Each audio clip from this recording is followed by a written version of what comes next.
शिव शिष्टा के बगिया को हरा भरा कर जमीन पर शिव को उतारने वाले साहब श्री हरिंद्रानंद को कोटि कोटि नमन करता हूं, मेरा नमन स्वीकार।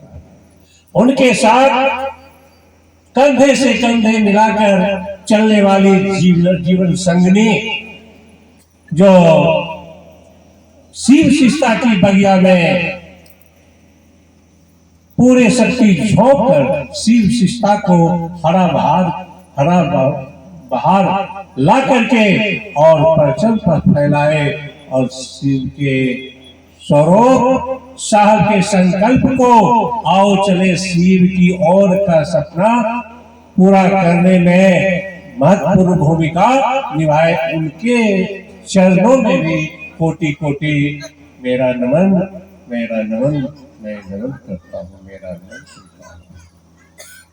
चर्चा स्थल पर बैठे हुए जितने भी गुरु भाई गुरु बहन उनके चरणों में मैं अपना शीश नवाता हूँ, मेरा नमन स्वीकार। चर्चा स्थल पर इर्द गिर्द जितने भी जीव जंतु जिसमें शिव विराजमान है उनको भी मैं कोटि कोटि नमन करता हूँ, मेरा नमन स्वीकार। चर्चा तो बहुत देर से सुन रहे हैं, चल रहे हैं। एक चीज मैंने देखा, चर्चा स्थल पर जो गुरु बहन विराजमान होते हैं तो चर्चा स्थल पर चर्चा के रूप में गुरु की बात पर गुरु भाई वक्ता गुरु बहन क्या बोल रहे हैं इस पर शिव की परिधि में नहीं रह करके क्या करते हैं कि अपना अपना बातचीत शुरू करते हैं, जिससे शिव की परिधि में नहीं रहने के कारण दया भाव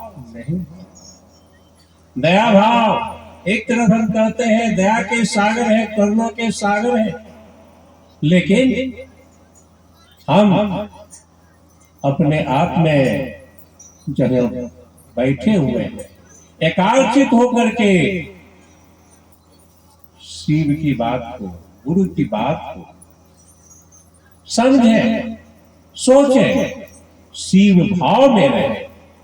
मेरा मन शिव भाव में अगर 2 घंटा रहता है तो शिव की दया अवश्य ही होती है।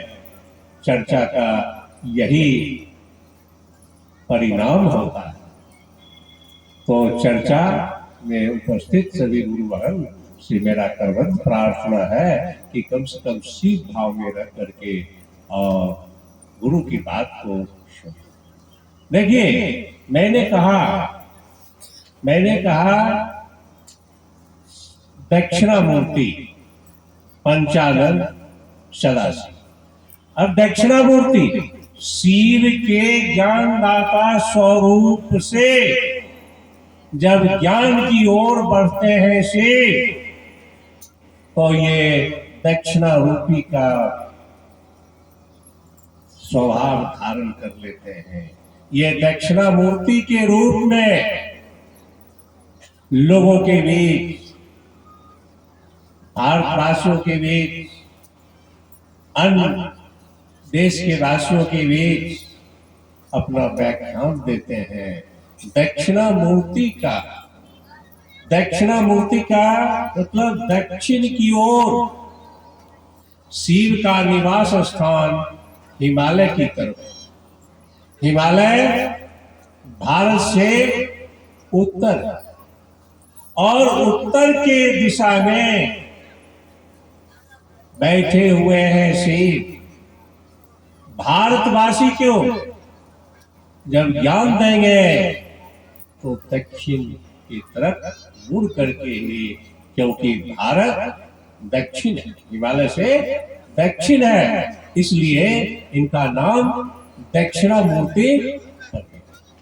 दक्षिणामूर्ति के संबंध में आदि गुरु शंकराचार्य ने अपने दक्षिणामूर्ति स्तोत्रम में स्पष्ट लिखे हैं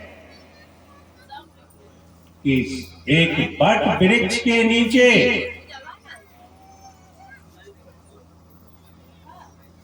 गुरु, युवा गुरु बैठे हुए हैं और शिष्य वृद्ध है, शिष्य बूढ़े हैं, गुरु युवा है।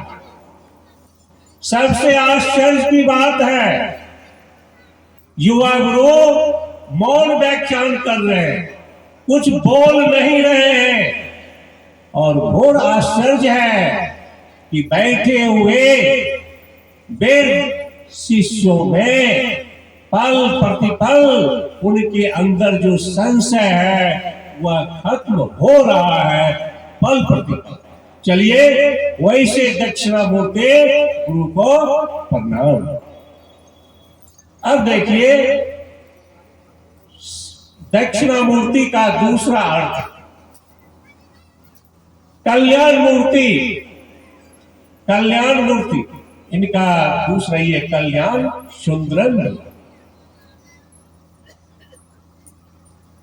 एक सिंहासन पर बैठे हुए, एक पांव नीचे किए हुए और एक पांव सिंहासन पर,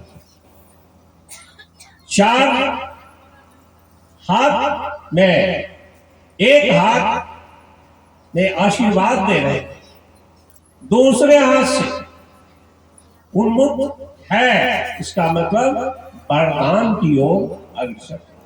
तीसरे में कुल्हाड़ी है, चौथे में, चौथे हाथ की उंगली में हिरण से वो खेल रहे हैं। हिरण मृग चंचल मन का प्रतीक है और उससे ये मन भी चंचल होता है, तो इससे ये खेल रहे हैं। यही है दक्षिणामूर्ति का स्वरूप। दक्षिणामूर्ति में दक्षिण के शिव जो स्वयं गुरु हैं, ज्ञान तो किसी भी दिशा में दे सकते हैं, लेकिन कहा जाता है कि भारत के मनीषियों, ऋषियों ने भारत में इनसे जब ये ज्ञान लेंगे शिव से, तो दक्षिण की मुंह होंगे और गुरु भी दक्षिण की दिशा में घूम कर ही ज्ञान देंगे। अब दक्षिण का उल्टा होता है, विपरीत होता है बाम बाएं। अब दक्षिण काली और बाम काली, दक्षिण काली में और बाम काली। दक्षिण काली गृहस्थों में पूजित है, घर में पूजित है, और बाम काली श्मशान में पूजित। अब चलिए दक्षिणामूर्ति के बाद इनका दूसरा नाम पंचानन। पंचानन का मतलब पांच आनंद, अरे पांच मुख। ज्ञानदाता स्वरूप पंचानन के पांच मुख कौन कौन? सद्योजात, तत्पुरुष, अघोर, वामदेव, ईशा। सद्योजात का मतलब होता है कि अभी का जन्मा हुआ। शिव पल प्रतिपल सृष्टि करते हैं और सृष्टि का संहार भी होता है, तो इसलिए इनका नाम है सद्योजात, सृष्टि का प्रतीक। अतः पुरुष स्थिति का बोध कराते हैं और वामदेव संहार करते हैं। अघोर जो तरंग से परे है, काल से परे है, उसको अघोर कहा जाता है, तो शिव अघोरेश्वर है। ईशान का मतलब होता है दक्षिण। वैदिक युग के बाद जब पहुंचते हैं तो रुद्र का हवन होता है। हवन होने के बाद रुद्र उत्तर पूर्व यानी ईशान की दिशा में चले जाते हैं।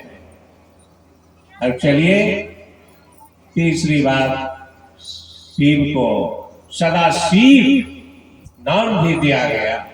सदाशिव विश्व गुरु के रूप में है और ये कल्याण सुंदरन तो है ही, तो सदाशिव शिव ही है, सदा कल्याण की मूर्ति है। चलिए इन्हीं शब्दों के साथ मैं अपनी वाणी के महादेव के चरणों में विराम देते हुए सभी गुरु भाई बहनों को प्रणाम दे रहा हूं। बहुत ही सुंदर। चलिए गुरु चर्चा